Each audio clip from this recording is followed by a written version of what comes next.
Olá pessoal, e hoje, dia 14 de agosto, nós fazemos memória a São Maximiliano Maria Kolbe.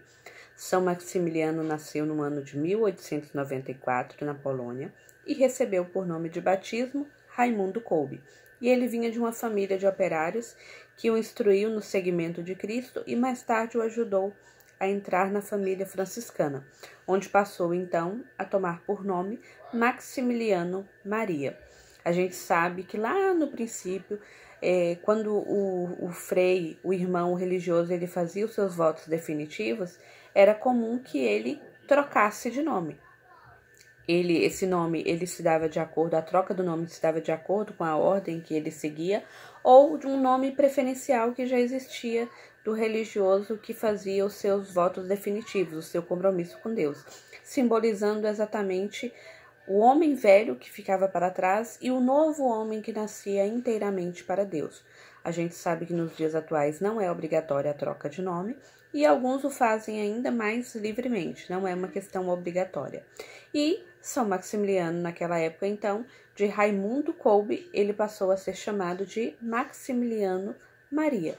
Essa troca ela é feita somente no chamar da pessoa realmente, mas no seu documento civil ela permanece da mesma forma. E São Maximiliano, ele, quando foi concluir os seus estudos em Roma, sempre desejoso de conquistar o mundo para Cristo por meio de Maria Imaculada, posteriormente ele fundou a ordem conhecida como fundou o apostolado conhecido como Milícia da Imaculada. E ele, sempre desejoso de que o mundo inteiro conhecesse a Cristo e de ensinar, foi professor, mas ele queria principalmente ensinar a salvação às pessoas, pregar sobre a salvação. Então ele se dedicou à escrita por meio da imprensa e assim ele evangelizou em vários países. E sempre obediente às autoridades que estavam acima dele. E justamente por essa obediência ele deixou um fecundo trabalho que ele já realizava lá no Japão e voltou para a Polônia, onde ele estava à frente, chamado a estar à frente, para poder conduzir um grande convento franciscano. E estando na Polônia, quando veio a Segunda Guerra Mundial, ele chegou a ser preso por 2 vezes, sendo a sua prisão definitiva no ano de 1941, onde ele foi levado para Varsóvia e foi para o campo de concentração de Auschwitz.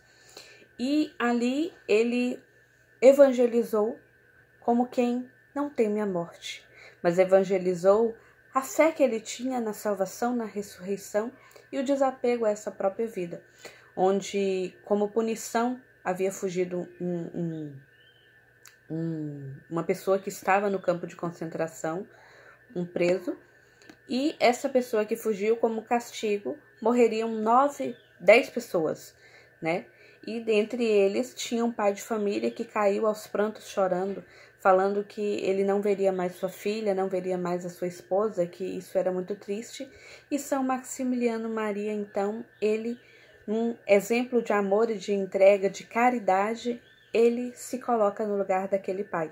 Ele fala que ele morreria naquele pai. E assim também incentiva os outros 9 a morrerem confiando na misericórdia de Deus. E então ele se identifica como um padre católico, e isso então foi mais um dos motivos para que fosse aceito o seu sacrifício, e ele morre juntamente com 9 pessoas, 9 presos que estavam ali no campo de concentração, como forma de punição.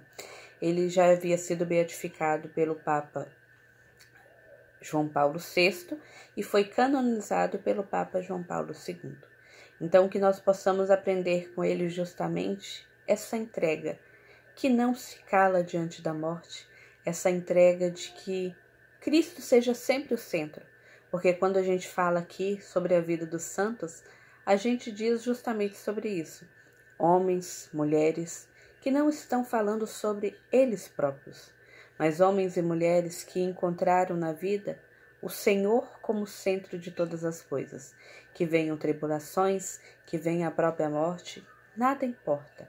A única coisa que importa é não tirar os olhos do Senhor e viver como Ele viveu, em uma entrega cotidiana e diária, ainda que seja da nossa própria vida, se for preciso. Então, no dia de hoje, possamos pedir: São Maximiliano Maria Kolbe, rogai por nós.